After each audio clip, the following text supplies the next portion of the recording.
There we go. Keep rolling. Okay, so let's start the morning off like normal or typical. Anybody need help with anything? Because we want to make sure that we have everybody has all the information they need, all the help that they need. So if you need something about your business, you need something about real, you need, a recommendation for something, this is your resource for all this, because it would be, we're a good group for this stuff. Anybody need anything? You guys got it all together? That's amazing. So I have a scenario for you then. I have an agent who, so follow the thread. He's on a team.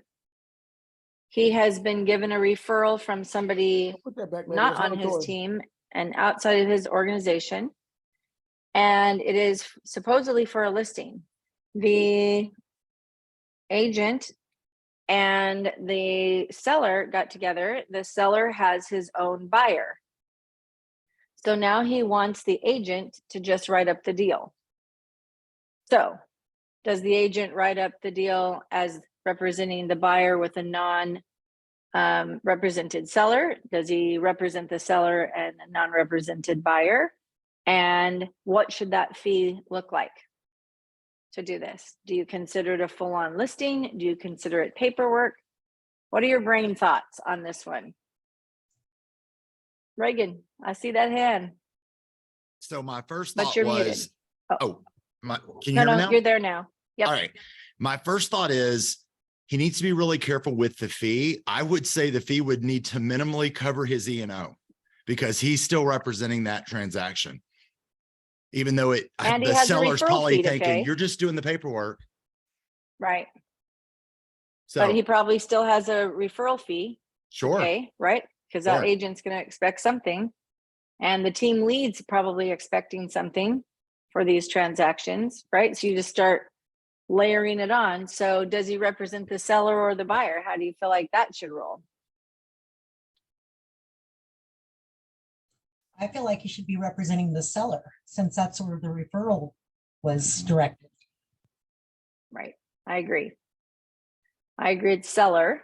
He represents the seller, and then the buyer then is non-represented, correct? Because is this a case where you would want to do, well, in some states still called dual agency, right? But limited representation, would you represent both? Give it to another team member and have them represent the buyer. Technically, however, you should, if you're going to do that, you should give it to somebody who's outside of your brokerage, because the broker, right, still owns all of that. So your idea is not bad. It just needs to be enhanced by sending it outside. And then there's more fees involved, which the seller might not be down for. And there we are. See how this little cycle works? Isn't it fun? Yeah. So, I mean, it gets layered, right? So I actually think limited representation for both of them is the way to do it, and charge them both a fee. Right? Because then you have real no commitment to either one. You literally are just transferring information and processing. So I mean, you can disagree with me. That's the way I came up with it, because there is no listing agreement in place at this point. It was a conversation. The referral was to get him together to list the property. The agent has an expectation that she's receiving a referral fee, which, in fairness, if there's no deal, there's no referral fee. Who cares if you gave a referral, right? Like, so let's put that in its own category. But there's a good relationship that's been established there. Like, there's lots of things to consider, right? So how would you guys do that? I always start with the person I initially talked to. So the seller, and just give them the options and let them decide how to move forward. Yeah, smart move. Smart move. Anybody else have any insight? There's a lot of good brains in this screen that I'm seeing. Kimberly, I think at the end of the day, that agent needs to make sure that it's worth their time and their risk to do this deal, right? I mean, because if you just shake it all out and then he makes, $10, it's like, that's putting yourself in liability and a lot of time. And those are typically the ones that typically take more time, right? This type of transaction, at least in my, in my experience. Don't Yeah, escrow right. companies, they can do doc prep for them. Like, you don't have to have a realtor to, like, just if they don't want to pay any fees and they just want to get it done, they already know the buyer, just send them to somebody. Send them there. There you go. Yep. Not a bad thought. Not a bad thought at all. I like it.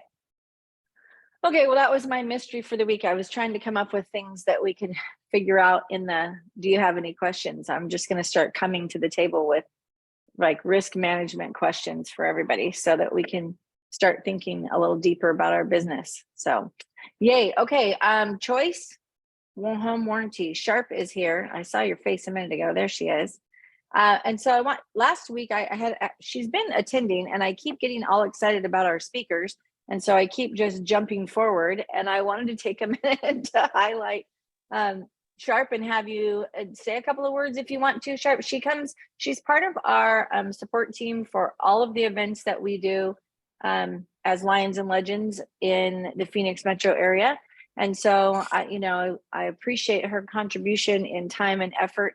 But I also want to make sure that each of you are introduced to her. So if you aren't working currently with somebody in home warranty or aren't excited about the people that you're working with, I'd love for you to get to meet to meet Sharp. You can call me Who is anything the you sharper want. choice? It's your tagline. So I keep just here's my friend Sharp. I'll let you talk now. Perfect. Thank you guys. I really appreciate it. Yeah, I cover most of all of Arizona. We do have a West Valley rep, but because I've worked with Kimberly directly, so all real brokerage agents will be working with me directly. So I work on the Choice Home Warranty Real Estate Division. Choice does have two different lines of business, so it's always really imperative for you guys to know that there's a difference. Sorry, my dog thinks he's a cat. Sorry. So on the real estate side is going to be intended for the real estate transaction. It's got higher caps, more coverage. It starts at close of escrow for real estate transactions. You could pay through escrow with me. You can also pay outside of escrow if they don't want to do it in escrow. But we offer multi-year plans, 2, 3, and 5 year options, offer a free month for every year. But most importantly, my job as a good home warranty partner is education, and that is vital to my business. And educating and setting the right expectations of how my business works. First and foremost, as much as I wish we were, but we are not an emergency service provider. And that's a huge thing that people don't talk about. But in order to utilize the benefits of home warranty, there's also a process that needs to be followed. But again, I'm here to educate you so that you guys are well-versed. I'm good with scripts and verbiage on teaching you what to say and how to deliver the message correctly. But I'm here to support you and be a home warranty resource. Know that I'm always also your advocate. I will go to bat for you guys to do what I can. Obviously, if everything's done correctly the way we will discuss, it gives me more leg to stand on. So anything that you can do to help me, help you, please do. That's really what my goal in life in my role is.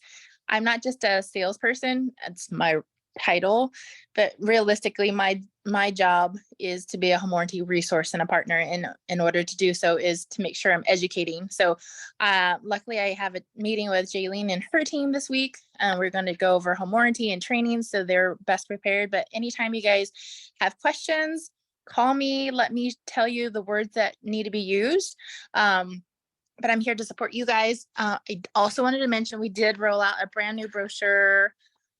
It's the same pricing, so it's nothing changing in that side, but there's some coverage differences with a lot more add-on options. So that's really exciting. So I will also include that information and my information there. So if you want to connect, which I hope you do, make the sharp choice, please reach out because I am here to be an added benefit to make sure that the home warranty experience for you and your clients are at the best possibility of how it's supposed to work. So please, I beg of you guys to reach out and just connect with me. I love to chat with you and just see about your business, like learn about you and your business. And if, we can work together, that's like the best part.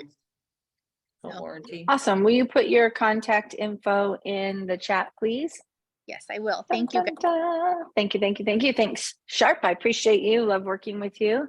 I am also very excited today, you guys, to have a topic where I feel like this is just good for us to talk about and have as part of our kind of knowledge base when we're talking to potential sellers, and frankly, when we're talking to buyers. We always have this conversation around like, what should the seller do? But I also think it's important, like, what should the buyer be looking for?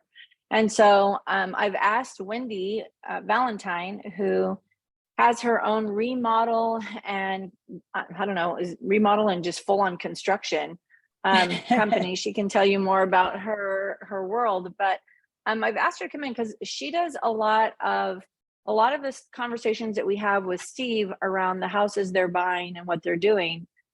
She's been teaching him what to look for and how to pay attention to what's a good bones, high dollar reno, or, you know, can we minimize our costs here and extend our profits? And so they have a very synchronized business that they have really developed at a completely different level than even just like a year ago. Things are different, right? So constantly moving. But I asked Wendy to come on because we're talking, you know, we're still dealing with sellers who are expecting to sell at this super high price that is not as market valued as it was maybe, you know, 6-8 months ago. So we're still dealing with some sellers there. We're coming into properties where people didn't sell in that flurry, and so now they want to sell.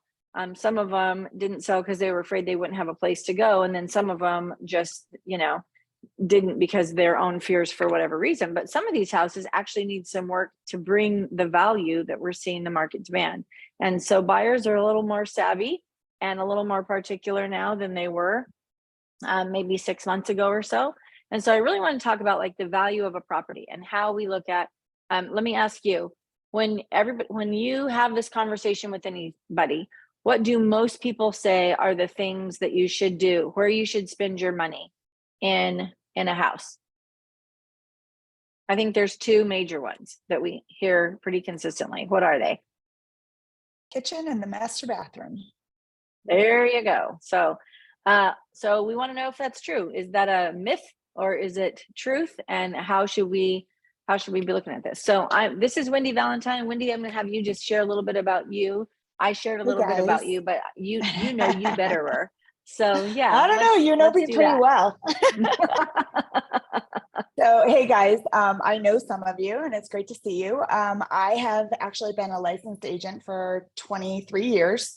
So the beautiful thing about what I do is that I know both sides of what happens. So when I walk into a property and I'm working with, whether it's something that we're renovating or I'm working with a homeowner, I can let them know, hey, this is something that will be great for resale. This is something that you're not going to get anything as much out of, but if this is where you're staying, this is, you know, it works for you for what you're doing. I'm the contractor that says, yeah, you don't want to get rid of that closet because then it won't be a bedroom later on. So I've been doing the construction portion of this for about 10 years, and I've remodeled almost 1,000 homes in that 10 years. So we are, we're moving and grooving, everything from $200,000 houses that we get ready for rentals up to multi-million-dollar properties that we do for investors and for homeowners.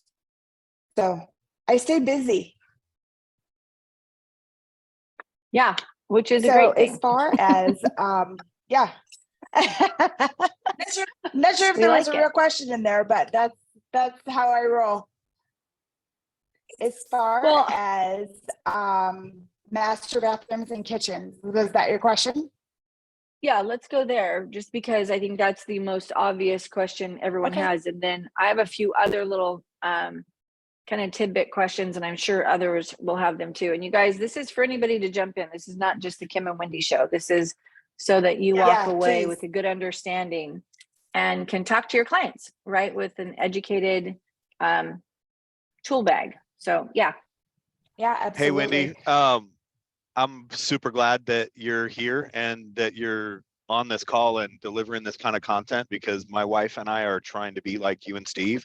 to the point where I'm coming to visit Steve on Wednesday to find out more. So, Sweet. Hi, um, Jason. Nice to Awesome. meet you. hello, nice to meet you as well. One of the things that I've always concerned me in going at this, because I've been in the business about as long as you have, and this is a corner of it that I haven't explored, is how much is too much, and what can I get away with, and how do I create this as it doesn't seem to be an opportunity. Is that something that you have found you can teach or consult on? Yes, and it's just like a real estate, you can teach the basics, but it's a case by case basis. So, what works and what you put into it just depends on the property, just like everything says, if you're working on a $250,000 property, you're not going to put $200,000 into it. If you're working on a course. $3 million property and you want to put, 1.2 into it, then you go for it. So it's a case by case basis. I think a lot of times we look at it and it just really depends on what the market will bear, and really, really, really that's something that Steve teaches you guys all the time. But it's knowing your numbers and knowing what your construction costs are going to be is paramount, because you get to the end of it and we go in as contractors and we do the best of our ability. I always say that if I could have a superpower, the superpower I would ask for is to be able to see through walls. I want X-ray vision, because we have no idea when we bring those walls down what we're looking at until they're down. So we don't, there's some things we can tell, and there's some things from doing so many of these that I have a really good guess. I go through and I get my sewers checked, and I go through and, and look at your home inspections, and I look at those things. But the what's too much is when you're getting into a property, you always leave yourself a small safety net, because that extra is the difference between making or breaking and going over on a budget or staying within budget and making money on a property and not. Can you hear me? I can, yes. Because I got this like silly tap to speak button or something like that. Anyway, I guess more of my concern is if I see something and I run the numbers and I can't really find that it fits within my buy box, I feel like I'm wasting a lot of opportunity because I'm being too conservative, and that conservancy is probably coming from lack of experience. Is there any kind of tricks that, like, if you see, I don't know, your average run of the mill opportunity that's been coming across from, let's say, like, Resamp or like a Hoffer Group or something like that, that's a wholesale property, 9 times out of 10, I'll put numbers to that and I can't seem to make it work out, even though it seems like a real simple equation.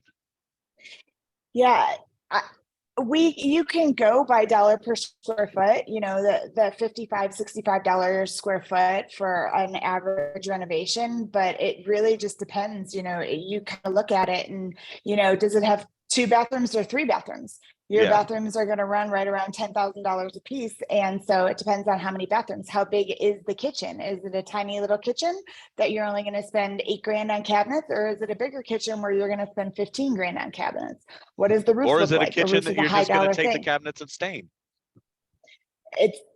Painting them is a great option, especially if you're going to turn around and resell it. But I always look at it and say, are these cabinets worth putting new countertops on?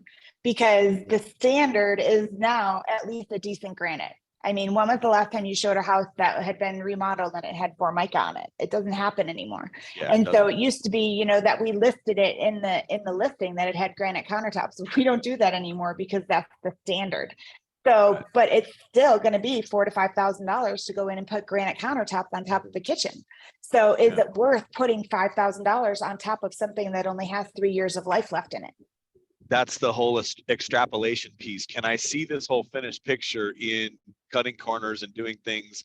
And no, I can't see it. So I have to spend the money so that I can see it, because I can't plus my imagination that far backwards. Does that make sense? Yeah. Yep, Okay. Absolutely. And when it comes down to it, we don't cut corners, because I put my name on that and Steve's puts his name on that. And if the numbers don't come together, then we sell it to somebody that either wants to be an end user or has more cojones than we do, because I don't want to lose money on it. And I don't want to put my name on something that's not going to be a great product coming out the door. I think that might be a little bit of my issue at this point too, is cojones. And I have to I have to consider some, I have to consider some other things that are similar to cojones, but I won't use the word that they are. Thank but Can I add one Yes. thing to this, Jason? Yeah, for I think sure. you mentioned the wholesaler, and I think that anytime you're going to invest or do renovation, when it comes down to it, you're never going to find the numbers that you want coming from a wholesale. It's I have always to, going. I think it's taken me about 3 months to figure that piece out, is that I'm going to have to be the one smiling and dialing and looking for the distressed or looking for the probate, or it's got to originate with me, I feel like. It does, and it's always about, it's not so much the investing side as it is to be prepared for when opportunity arises when you meet with the seller, or do the agents in your community know that you are always buying so that they can bring you the trashed house because they're not willing, but they want to get paid a commission. Those are going to be where the money is made. I can tell you that I've lost more money by buying crap from wholesalers. So I don't do it anymore because they don't leave any money on the bone for us to take the risk. And that is where we've just kind of gone to, I just want to be prepared for when the opportunity arises. And then knowing for me, the I have numbers. to find a specific opportunity, because I have a specific partner that doesn't necessarily have cojones. She has this better work or I'm gonna kill you and you have to sleep on the couch. Hey, dude, you just need to learn to bring stray dogs home and go, hey, I got this ugly dog. I'm not really sure what to do with it. Can we keep it? Bro, I do that with cars Funny. already, and it's like, and she hates me for it. That's the problem, right? Well, let's instead we of have talking those about the too. investment side of this, yeah, exactly. Let's go back to like what the buyer and the seller need, right? So we'll talk about the investment side of it on another round, if you don't mind, because I really want to get into like what does a buyer and a seller, what does the buyer expect, and what should the seller do where they're going to have a return on investment? And I mean, honestly, is the return on investment necessarily a higher price, or is it just getting it sold? Right. So I think there's different philosophies. So Wendy, just let's go back to kitchens and master baths, because that's what everybody says. Oh, always put your money in the kitchen and the master bath. How true is that across the board? I find it to be, I would say probably 75% true. I think the only time that you don't get your money out of putting it into the kitchen and the master bath is when it's done poorly. When you walk in and it's either so strange that somebody can't quite wrap their head around it. So I remember having, we had a listing once where the woman was over 6 foot tall, and her husband made a custom kitchen for her that all the countertops were raised up taller. So she didn't have to bend over to do cooking in the kitchen. And so we had the hardest time selling that house because you had to be a certain height. I mean, they came up to here on me. So it's, it was, Steve's laughing. I think he remembers the house. It works when you do it well. So the average master bathroom is going to cost you anywhere between $15,000 and $25,000. I've put $50,000 to $75,000 into a master bathroom before. They can be beautiful, but you put that kind of money in when you're staying in the house and it's going to be an end user. Same thing with kitchen. If you've got an absolutely horrible kitchen, I often tell somebody we can come in and we can do this so that it looks great if you're getting ready to sell it. But if you're going to keep it, then we go a little bit further. So the kitchens and the master baths definitely sell because those are the high ticket items that people don't want to come in and do, because they're disrupting your life. They're disrupting getting ready for work every day. They're disrupting making dinner for your family. They're disrupting getting breakfast on the table in the morning. They're disrupting those things. So if they are good enough, and before you list the house, you've gone in and spruced it up a little bit so that it looks good, then usually you can get away with it. And so by sprucing it up, I mean, you may be updating your backsplash, which is one of the easiest, simplest, least invasive, least expensive way to perk up your kitchen. The average backsplash is 50 square feet. The cost to We can find tile that if you go in, everybody's like, backsplash tile is so expensive. Everybody loves the bigger backsplash now. You can find tile at $5, $6 a square foot that'll go in, and at 50 square feet, $20 a square foot to install it, you're $25 a square foot to put backsplash in. And you've just completely reinvented the look of the kitchen. Putting knobs or changing out the knobs and the handles on the doors, or even putting them on the doors. A lot of the older kitchens, that doors on them, you just use your hands to open, and people don't realize you go in, you degrease them, you clean them, because all the oils from your hands from opening for the last 15 years, they look grimy. You clean them, you put some knobs on them, they look brand new. You don't have to go through the process of painting them or restaining them or resurfacing them and everything, because at the end of the day, we are at the timeline where the houses that are ready for kitchen renovations are 20 years old. They were built in 2005. Yeah. Which is just absolutely blows my mind. And but we know what they were using. We know what was happening in 2005. They were throwing houses up faster than they could get them completed well. And so the market was moving, everything was shaking. We're coming into a time in the market and what we're seeing, and people getting ready to remodel these kitchens in a time that the products that they were putting in was not great. So a lot of these people that are getting ready to sell, that are at the 20 and 25 year mark, those kitchens probably do need to be redone. And that's when you look at it and you say, is it worth it for me to do this? Do I have enough equity? Is it worth? And yes, it's going to sell better. Yes, it's probably going to sell faster if it's done well. Are you going to get your money out of it? It really depends. It goes back to anything else. How did you buy it and what are you selling it for? And how much did you take out of it while you've owned it? There's the other part, right? Yeah. So here's another one. How valuable is just coming in and new paint and new carpet? If you're not going to do a kitchen update and you're not going to do a master bath update, if someone just says, gosh, I just can't stomach that. Either I can't write the check out of pocket in the hopes that I get it back in my equity. But minimally, like, how valuable is fresh carpet and fresh paint? And how do you choose a color scheme for that and a style? Paint and carpet is huge. And there's two reasons why. Number one is the fresh look. It looks like you took the time. It looks like you care. It looks like you've taken care of your home, because everything is fresh and new, and it gets rid of, for both paint and carpet, it gets rid of the smells of you living there. A lot of times, and we know because as agents, we go into hundreds of houses a year, but a lot of people, sellers especially, don't realize that their house has a distinct odor that is theirs. And when you come in and you do the fresh paint and you do the fresh carpet, you can look through it. And as the buyers come in, they look around and go, okay, this is clean. It looks clean. And when we look at our house in our minds and we say, okay, this looks clean, we automatically assume that they've taken care of other things in the house. We automatically assume when we go into, we call it little old lady clean. When we go into that house, and even if the stuff is old, it's been well taken care of, then we make the assumption in our head that, oh, the AC is probably in good shape because the rest of the house has been taken care of. Oh, the faucets are in good shape. They don't have, buildup and gunk all around them. So the rest of the house is probably taken care of. The air filters are clean, so the rest of the house has probably been taken care of. And as buyers, we tend to make those assumptions as we walk into clean, neat, smelling good, fresh houses. Yeah, I mean, I think the paint and carpet thing is a funny thing, right? Because it's hard to do carpet if you're still living there. So I understand when sellers are resistant, right?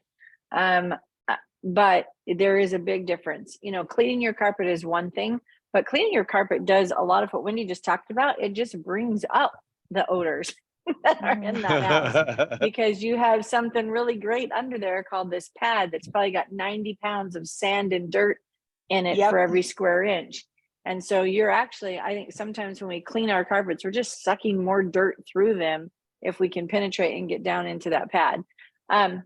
So yeah, I mean, I think there's some things that help us have conversations. It's emotional for a seller to sell. for most people to sell because not because they're so necessarily attached to their home, but they're apprehensive because of what it means of what they have to do. It just represents so much work. And so if we think about Absolutely. this, this is one of the challenges I think we have with some of our sellers not wanting to do things, is because, gosh, it is so inconvenient. Not only does it interrupt my regular life, but now my new regular life of packing things up and getting ready to go to the next place, we've just exponentially complicated it. So I think, Wendy, And how it's do you money talk that they don't want through to, people it's money that they don't want to spend because they're not spending it on themselves.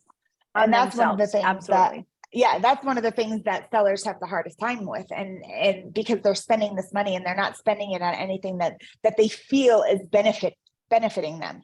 Well, if I'm going to do this, I would rather do it at my new house than doing it at this house, because I'm done with this one and I'm moving out of it and I'm moving on, and I'd rather put it in there. And you're like, yeah, but you're not, this one's not going anywhere if we don't do that. Would you say at a very minimum, just re-white the base and case, and that seems to like kind of pop things out a little bit? I've always felt like the casings and the baseboards are like, that's the history of the home right there. Absolutely. Yeah. And I usually kids' rooms, coat of paint on kids' rooms, get the boogers off the wall, those kinds of things. Yeah. Come on, we all know they're there. It's reality. It definitely helps. The other thing that for our sellers, one of the things that they absolutely hate, but it definitely helps the listing to sell faster. And there are certain things with the house that when you're selling it, whether it's an investment or you're working with the seller, that they don't get credit for. So, and they're big ticket items and they suck, but they're the things that is going to turn a buyer away the fastest. The air conditioning has to be there and it has to be working and working well. The roof has to be there and it has to be not at the end of its life. And if it has a pool, the pool needs to be in good condition and the pool equipment needs to be working well. These are the three things. The fourth is the sewer. These are the things that are all high dollar items for the seller. These are all the things that sellers forget to take care of all the time. And these are the four things that are going to turn a buyer away from a home because they scare them. So I'm going to go in and the house is really cute and it feels a little bit warm in here. And oh my gosh, look at the pool. It needs to be replastered and it's turning green. That tells me nobody's taking care of the pool. Nobody swims in the pool. The pool equipment is going. Let's move to the next house. Yep. We put it under contract. We get the inspection back and, the AC is 18 years old and the roof has 2 years left on 2 years of life left. I'm looking at $25,000 worth of work right now. I don't want to do that. What is that ceiling? That stain come from in the ceiling? Oh, we just repainted the ceilings, but they came through anyway. So Those are my favorite. Yeah. Making sure that when we're listing the houses that we're having a conversation with the seller that, hey, let's go ahead and get these things take a look at them before we have the buyers come in. Because if we have to do any small repairs or if we have to get any warranty work done or do anything, let's do that before we go on the market. That way, when we're filling out the spuds, we can accurately tell them, yes, we've had this checked. No, there are no leaks. And we've had, this and this and this warranty work done. We've had the AC serviced and he said that it's in great shape. It's full of freon. The condenser's good, blah, blah, blah. Because those are the things you don't get credit for when they're there and they're working well because they're expected. But when they're not working, it's going to cut you off at the knees. So Wendy, here's a question for you around those expensive or things that a seller doesn't get credit for. We talk sometimes about curb appeal, right? Mm-hmm. So painting the outside, right? You talked about the roof and making sure it's in good working condition and it's, stable and repaired. But how much value when you are looking at a project are you looking at from the outside before you even get into the inside? It's really hard in Arizona, especially in the summertime, because everything looks dead regardless. People think, again, we go back to psychological, when a buyer pulls up in front of a house that needs to be painted and the landscape has not been well taken care of, you may as well not even bother painting and carpeting the interior. Because when they pull up and it's got poor curb appeal, the first thing that looks at is there's no pride of ownership. So Yeah. even if you can't go in and redo the landscaping or make it green or whatever, make sure that things are trimmed up well. Make sure that things are raked over well. You know, you don't have to put brand new anything in the yard, but at least have the landscaper go through and rake the dirt so that it's, you know, uniform and it looks like somebody's been there and somebody cares. If you're, you know, in the price range that you're worried about it, you know, well, we really don't have the money to put the money into painting the front of it, paint the front and leave the sides and the back alone. Go through and paint the trims and the fascia. Again, it's a lot like the baseboards and the door casings. And if it's going FHA, you're probably going to have to do it anyway, because if it's in such poor shape, there's going to be chipping and painting eaves or chipped eaves that are going to have to be scraped and painted. So those are, again, as the agent going in, prepare your seller for these things, because they're going to get called either on the home inspection, the appraisal, at some point down there. And, you know, unless you're selling as is and they're buying cash, these things are going to be called and they're going to end up having to do them. And you would rather put them at the front end and have them budget for them than them be shocked at it. And then they come to the closing table and they go, well, I thought I was getting this much, but because of all the repairs I had to make that I didn't realize was going to happen, now I'm only getting this much. So if I give you a scenario, like, let's just say an average 1,600 square foot home built in, what'd you say, 2005, 2020. 2005, Okay. 20, right? So it was built in 2005, 1,600 square foot, no pool, and it has a tile roof. And I have a budget total out the door of everything that I need to do for 20 grand. What are you going to tell me to do? I'm going to tell you to paint, and I'm going to tell you to carpet and probably redo your backsplash. There's not enough money in there or put a backsplash in. There's not enough money in there to do anything with cabinets and countertops. And it depends on what the exterior paint looks like. If it's been done every 10 years, it's probably due again. So we might be able to squeeze a little bit out for exterior paint. 20 grand doesn't go that far anymore. That's my point.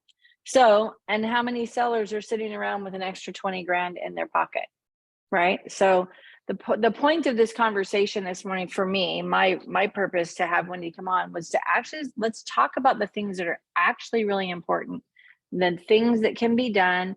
It's, you know, renovating a complete house is a different kind of story for most sellers, right? That's an investor who says, I'm going to take the bones of this guy, I'm going to gut it, I'm going to take the highlights of it, we're just going to make it into this, you know, from the rough to the diamond. And hope that it's in an area that we can get that return. That's a different conversation than a remodel because I live here and I don't like my kitchen and so I want that to be fixed. That's a different conversation. But the conversation for a seller who we're talking about, these people are not sitting there with, you know, $50,000. And, you know, what does it look like to pull their equity when they know they want to sell it? Well, you can't have it on the market, right? There's some obvious things for the financing side you can't do around that. So then if you're going to do that, then you need to have some pre-planning way back here before you're ready to get things on the market. So I want to just have the conversation about like, what are, if let's just say their budget's 10 grand, same house, 2005, 1,600 square feet, 1,500 square feet, and they've not done any updating in 20 years. What does it look like? What should they do? It looks like a super thorough clean. It looks like going through and painting the baseboards, painting the casings, and getting everything freshened up. Pulling the furniture away from the walls. If we're talking that, you know, 1,600 square feet is probably a starter home. It's probably had 2 to 3 owners, and, you know, just some little things, making sure that wherever the bed was against the wall that it's been hitting, that room or that wall gets painted, just freshening up and taking a look around, decluttering. And if it still has a red wall in the living room, let's get that painted. let's get it, let's get it fresh and let's make it look clean. Make it, when we look into, especially design wise. So when I put a house on the market that we've renovated, what I want to do is make it almost like a clean slate. It's almost like a little black dress. So every girl should have a little black dress in her closet. And I want the house to be the little black dress. And so when you're getting it ready for sale, it needs to be the little black dress that when they come in, they can see their things in it. So sometimes it's not so much of what you're putting into the property, it's what you're taking out of the property and decluttering it and just cleaning it up and freshening it up. And paint does a lot. If you have a room that the carpet is completely trashed in, then replace the carpet in that room or put a different type of flooring. I don't love when you go into a house and it has 5 different kinds of flooring.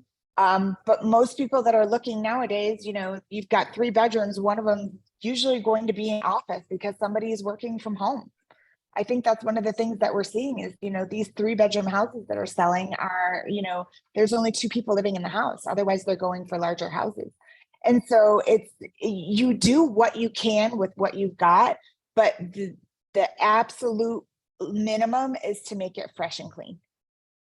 I have 2 So questions. this house has all these built-in entertainment centers. Remember those? You love those so much, right? They take up half the living room. So is like, what's the value in knocking that out and taking it back down to just a flat wall versus leaving to me, that's super dated, right? Absolutely. And it's a big waste of space as far as I'm concerned. But like, what are you seeing in that? It really depends on what else we have to work with. Those tend to be the least of my worries. I take them out because I'm renovating the house. But when you're talking about somebody that has a limited budget and they've only got 10 grand and they've had 4 kids living in a 3-bedroom house for the last 8 years, I'm painting the bedrooms and getting new carpet. Yeah.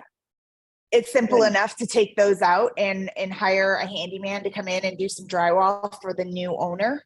And it's not something that is stopping them from moving into the house. Yeah. Good. Okay. I have Anybody 2 else have any questions. questions? Yeah. Go, Richie. Before you do renovations for a seller, do you consider the competition in the neighborhood? And my second question is, a seller has a budget, whether it's 10 or 20,000, and you use up that budget, and now all of a sudden they find out they have to replace a roof. So do you put that into the equation? I would recommend always having those things checked, the big items checked before you do any renovations, especially if they have a limited budget. So, you probably all have a roofer that you work with that'll come out and do a roof inspection. If the house is over 40 years old, I would always recommend having the sewer lines checked, having the AC checked and having it serviced before you put it on the market. There's nothing worse than, the AC going out when you're 2 weeks on the market and now you're trying to figure out what that looks like because you haven't paid any attention to it. If they take care of their own pool, then hire a pool person to come over and just go through the pump and make sure that everything's in good working order and there isn't anything crazy going on with it. And just go through and check those major systems of the house before they put it on the market so that you don't have those surprises. Our tile roofs last 25 years. If you're getting 35 out of them, you're really, really pushing the envelope and you're trying to get out of it before putting money into it. Somebody's going to call you on that. And so it's preparing them to be ready for it. And what about the competition in the neighborhood? I always check the competition. Always. We usually check it before we buy anything. If I don't work with a lot of sellers to put stuff, to put money into their house before they put it on the market. When I do our properties, which are usually either full renovations or I get them ready to go on the market. And when we do that for ourselves, I always check what else is going on in the neighborhood. And then I work with homeowners that want to do full renovations, like big renovations. And so, but when we go to put a house on in the market that is one of ours for either rent or sale, I always check what's going on in the market, what's trending, what's happening in those neighborhoods, and what else is listed. So I can make sure that mine is just as good, if not a little bit better. Thank you. Yeah, That's good. absolutely. Anybody else have any specific questions or scenarios you want to run? Because this is our chance just to kind of think through this. Yeah, I think that when I'm talking to sellers, I need them to understand that, you know, buyers come in and they horribilize everything. You know, they're looking for a reason not to buy that house the first time they look at it. And so when they see a little mark on the wall, which could cost you, you know, less than $50 to fix, it's a $500 or $5,000 thing to them. And so we start at the front of the house, you know, what does it look like? Because we've got that 15 seconds to make an impression. And then walking through that way, and just say, you know, if we get to a back bedroom, maybe that's not quite as important, but understanding that buyer is going to horribilize anything that they see. Yeah. So let's look at the other side of that now. So you are representing a buyer and you're going through a house. So And you've got, go ahead. Go ahead. You've got that buyer that's trying to horribilize everything. And how do you let them know that, hey, you know what, it's just paint. You know, maybe they didn't have the time, or they didn't have the this, or they didn't see it, or they don't recognize, or whatever. It's paint. Do you guys know what it costs to, you know, average price per square foot to paint a house? Do you know what your average cost per square foot is for a tile in up to $300,000 to go through and rip it all out and lay it back down? Have you done the research, and do you know what these costs are, so that when you're working with a buyer and they're saying, oh my gosh, I absolutely love this floor plan, but this tile would drive me crazy because there's 3 different kinds and I would have to do something with it. You can pull it up and go, well, yeah, I think with the buyer, then it's a completely different conversation. So then what I'm going to do is say, okay, so if we could get a credit for that, or if you could change that, would you still buy the house? Because sometimes they'll make a comment. They're like, oh, well, I'm not going to not buy the house because of it. And so many agents, I think what they do is they say, oh, they hate the house, let's go look at something else. And you've got to dig deep. It's like, okay, this is what you said you wanted, but if we could get a paint credit, or if you could paint that house, which would cost you X amount of dollars, would you buy the house? So when you're sometimes we working don't with have a them, lengthy enough conversation with our buyers and sellers on either side of this conversation to see what's actually really important, right? Because I think a lot of us as agents, we come into a house and we look at it through our eyes. We are used to looking around to see where the stress fractures are. We're looking for the problems because we're trying to protect our buyer, or we're trying to prepare our seller. But I think sometimes we just don't look at it for the long term for people. Like, these things are temporary things that could be fixed pretty inexpensively. And do you see yourself here for the next, 6 months, or do you see yourself here for the next 6 years? Right. So I think sometimes the conversations to have with our buyers and sellers, we're leaders for them. Like, our job is to lead them through this transaction. The reason they've hired us and engaged our services is because they don't actually know what they're doing.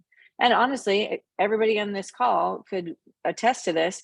Most of them don't actually know what they want as buyers, and sellers don't typically follow through on the things they start out saying, right? So it's because they're just getting educated and they're getting more exposure as they walk through the process.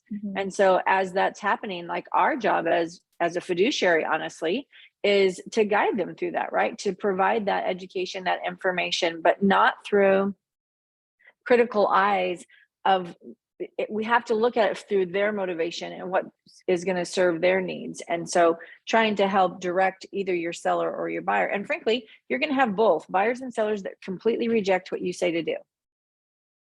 It's just going to be. And so, all right, you just move forward and you you throw it to the wind and you hope it all works out, right? If you're the seller, there is a price for every home for sure.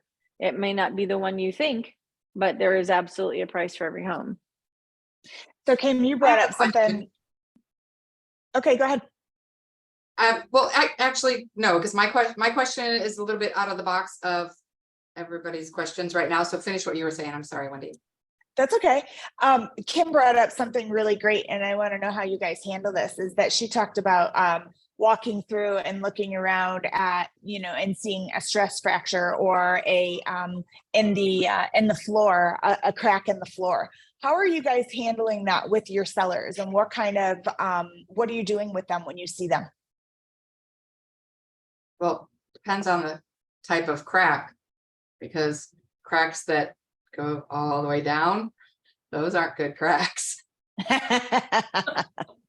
If you're looking at a ceiling and it's the one that goes across, usually those are, you know, light settling type of cracks, and it's a drywall fix. Yep. So, Yep. These are some of the things that, as you look at, you know, you go into the house and the homeowner says, well, I've lived here for the last 35 years and they've never bothered me. So these are some of the things That's my favorite. It's fine. It's not falling down. Nothing's coming down. But these are the things that once you go to list the house, these are the things that as a buyer's agent, you're going to pick out when you're going through working with your buyer, and the seller is going, oh no, it's not that big of a deal. So as a listing agent, those are some of the things that as you're going through and you're looking, you're going, okay, we need to have this checked out and we need to have this addressed. Is this a settling crack? Is it a small hairline crack? Is this something that you've patched 9 times and it keeps coming back? Is this a foundation issue? Is this, you know, is there a crack in the floor? How big is it? What, you know, did you cover it up, and those kind of things. And I think that sometimes we get so fixated on the cosmetic portion of it that we sometimes forget about the structural part of it and what we need to take a look at to make sure that our sellers are set up for success when it comes time to getting those checks, so that we're not, it's the buyer's responsibility to do it in the inspection period. And I know that, and you don't want the seller to get caught not knowing what's going on when the buyer decides to do that. So Kim, as you know, you've been wearing this hat for a really long time. What would you rather see? Would you rather see the seller investigate that and let them know on the spuds what they found out? Or would you rather have the buyer investigate that and they make a determination from there? 100%. I think well, I have a lot of opinions about sellers, but 100%, I think it's on the seller to do that. And the reason I say I have a lot of opinions about the sellers is as the market shifts, you see the attitudes of the seller shift, right? And like what I need to do, what it's like to be a responsible homeowner. But I think also here is a cold hard fact. A lot of people who are homeowners got into them with nothing down. They don't have a lot of skin in the game. They probably shouldn't have, sorry, there's big sirens going by. They probably shouldn't have purchased a home in the first place because they weren't actually able to afford maintaining the home and caring for the home. So when you get down the road and they're ready to sell, a lot of them still have that same mentality, that same situation in their life. And so the expectation that we can have for some of them is probably, my expectations are always higher, but you know, I think that becomes problematic. But I would rather that my sellers knew about it and were forthcoming with information than when a buyer discovers something in an inspection and then the seller goes, oh yeah, well, we knew about that. Well, no, what else are you hiding? Now I don't even trust my inspector, because what if they missed things that you know about? So I think there's something about the integrity of it from a seller's perspective to be able to share, like, hey, this is what we know, this is what we've done, and this is what we've discovered, this is what we're going to do about it. Or, you know, we're just telling you we're not going to do anything about it. That's or we're not going to do anything, and this is what it's going to cost, just so you know. Right. Yeah. Right. Yeah. I love it. I love it. I love it. So now my Cindy, question, what was your question? Yeah. Yeah, Cindy, what's yours? so do you have much experience with historical homes? And pricing or staging, or like, it's not an historical home that got its placard. They just didn't want to, you have to pay to get those things. So they have not gone through that process, but the home is 95 years old. Appraisals, conditions, like what do you recommend with historical homes? If you have any recommendations or tips or. So historic homes are usually in a specific district. They usually, is it in one of the districts? Okay. Yes. And yeah, historic homes get it inspected. The gig with historic homes, just a little background so you know, is that they will usually let you go in and make updates to it, and everything has to be permitted. And usually if you're not changing the front of the house and the way that it looks, and you're not changing almost like not necessarily the curb appeal, but the way that it looks from the front, you can just about make any changes that you want from the inside, and you can add on to the back, as long as you're not changing what goes on in the front. And they go through and they have a special, down at the cities, they have a special division for historic, and you have to go through all of that. I would definitely recommend even asking your inspection company or your inspector if they specialize in the historic homes. One of the things that a lot of times we don't realize, like you go to downtown Glendale and there's a crawl space under there and it's not insulated, and there's, you know, this much space between the dirt and the wood floor. And I'm working on one in downtown Tempe right now that we took the plaster off the walls, and the bricks are mud bricks. You can see the straw in them, and there's no foundation. We took the baseboards away, and you can see daylight between the foundation and the bottom of the wall. You get to the back of the house and the block is literally just sitting on the ground.